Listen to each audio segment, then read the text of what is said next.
You're good. Coach, when you obviously we got the House settlement that might or might not get approved here today or this week. When you're looking at your roster, and you look above that number 105, have you guys already made decisions, or are you waiting to see what happens before you tell players one thing or another? Um, How hard is that? yeah, it's challenging, right? You're trying to figure out what you can do for fall camp on July 30th, and it's approaching June, and we still really don't have much of a resolution on what that's going to look like. And so we've tried to be as honest as we could with kids about what the different scenarios are.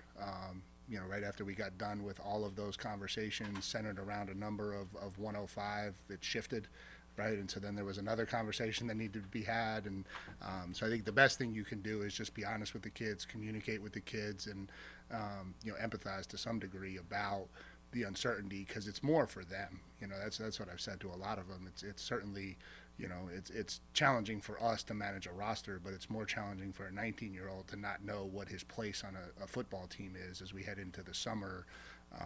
It's an awkward situation, and so hopefully we get a resolution sooner rather than later. Coach, when you look back 5 years ago when NIL, the inception of NIL, 5 years later, universities potentially, if it's approved, the House settlement will be cutting checks to players. Is that something that you thought about? It's sunk in that we've gone this far in the span of 5.5 years now, where universities will now be paying players. I think that maybe from a coaching perspective, we maybe saw where this was going when NIL became a reality. I don't know that everybody else really anticipated it. I think we knew what was going to happen and where this thing was going to go, and so yeah, I don't think any of it's a surprise to us. I think once that can got opened, I think we all kind of saw where it was going to head. So is 105 enough, and why isn't that enough? I mean, Billy Napier, for example, talked about this NFL study. I don't know from where, but 119 players cycle through each team annually. I don't know if that number's high or what, but why do you need more than 105? I mean, a lot of people feel like that should be enough, but a lot of coaches don't. I think the biggest challenge from our perspective is we don't have access to a revolving roster situation during the season. I think if it was 105 that could stay 105, I think it would be enough. I think the fear that we have is, you get a rash of injuries in the NFL, you go to the free agent wire and you fix it. You get a rash of injuries for us, and there's no out, there's no option, there's nothing you can do. And so I think it's more just um, the comparisons that are being made in some ways aren't in our eyes the same, because again, if it was 105 and it stayed that way, great. If I lose two long snappers, um, where do I get my third one? If he doesn't fit into the 105 number, like, what do I do? It's a pretty important position, and I think that's the part of it that's a little bit worrisome to us. The House settlement, when there's a ruling on it, how prepared is the program to kind of hit the ground running, especially with the amount of that 20.5 million that the football program will get?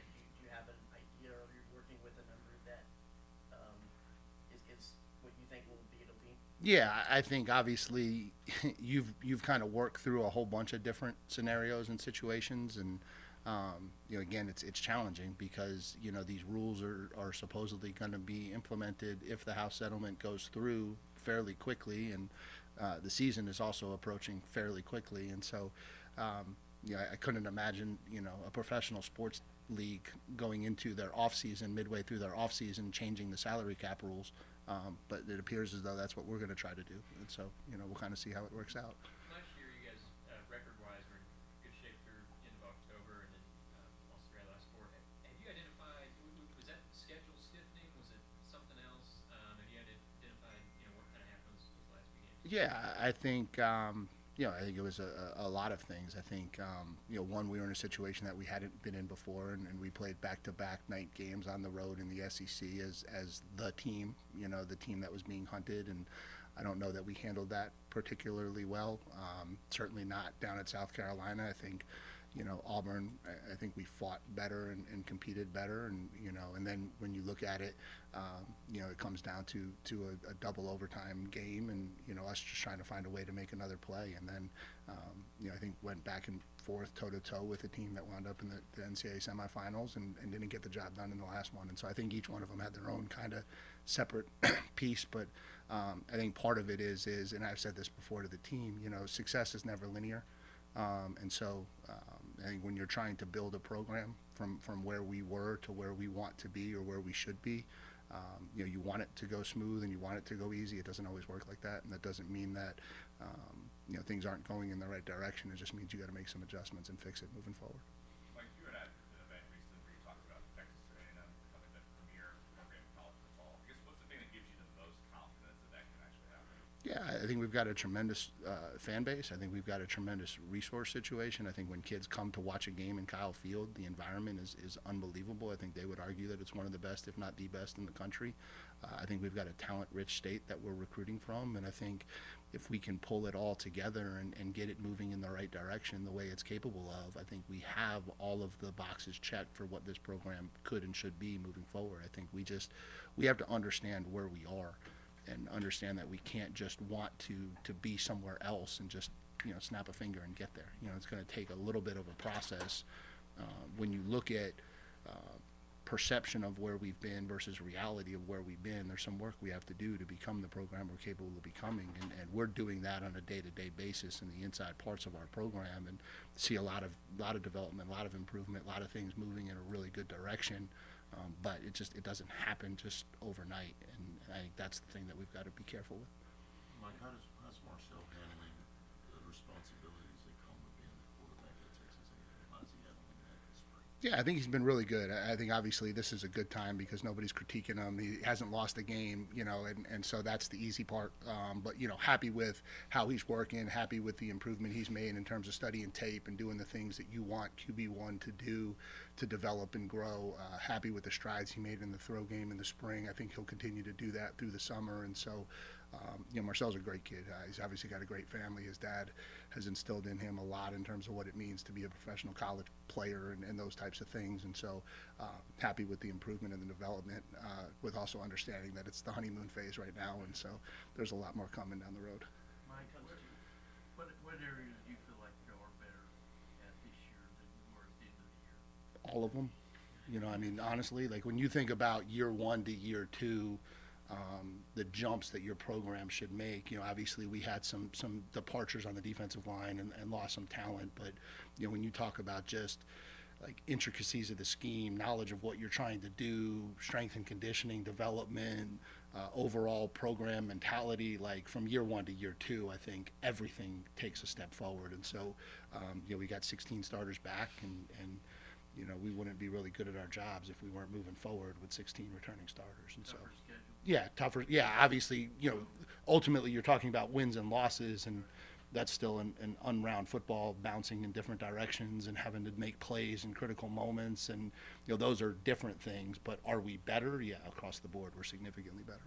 When it comes to the conversation about college football playoff formats with auto bids, not auto bids, straight seeding, what do you have any thoughts or opinions, or what would you like to see from those conversations this week? Smart people figure it out. Well, that's what they get paid for. Who just told me I had to take a pay cut, so. You're gonna be a journalist, yeah. Do you favor 9 conference games over 8? I think a lot of, in my opinion, just as I look at a lot of these things, none of these issues are linear, right? Everybody wants them to be linear. Do you want 9 or 8? There's a lot more that goes into it, right? What does playoff access look like? How do we find a path to get the most SEC teams into the college football playoff? How does all of it play together? I think there's so much that goes into that conversation that isn't just 9 versus 8. I think it's a lot bigger than that. Mike, having been in the ACC, how do you feel about this proposal that 4 teams from the SEC automatically would get into a playoff, whereas a lesser or another conference may be relegated to just 2? Yeah, I think, there's a lot of challenges that the people have that are putting this thing together, and I think, I think from our perspective, we want to make sure that our teams are protected to the best of our ability with access, because we believe we play in the best conference in the country. And I think that has proven out in the NFL draft every single year, and those things are hard to measure, right? It's hard to measure what it's like going through an 8 or 9 SEC game schedule, and the losses that get accumulated and how that all plays out. And so, the committee's got a tough job to try to figure out some of those things when you're just looking at paper resumes. But I think when you are in this league and you go through the grinder of what this league really is, it's hard to say that this isn't the most talented conference in the country. It bears itself out that way every single year in the NFL draft. And so, again, I don't know what the solution is, but it's a big puzzle, I think, that needs to get put together the right way. Time for one or two more. Do you know, do you favor one transfer portal window, Mike? When would that be? Yeah, if you're asking me, again, I always lend to, what are the professional models, and what do they seem to look like? And it certainly seems as though, free agency happens once, not twice, and it happens right after the season before you start practicing. That seems to be the landscape for every single professional league across the world. And so why we believe that shouldn't be how this works, it's hard to get your head wrapped around. Would you be fine moving practice a little later so that you can have the roster building period and then? But when would the roster building period be? Because you still have academic problems, right? And so your choices are: do you want your roster at the start of the spring semester, or do you want your roster at the start of the summer semester? So there's no in between, right? Because we're still academics. And so if there was an in between, sure. If there was a way to say, sometime between the end of the last game and the start of spring ball, that's when we were going to do it. Like, obviously that would be ideal, but I don't think that fits into the academic calendar. And I don't think there's a lot of presidents lining up to shift the start of the spring semester to marry the college football playoff. And so, if no, but so if those are the two options you're left with, right? Do you want, and you just take it back to, okay, we signed freshmen.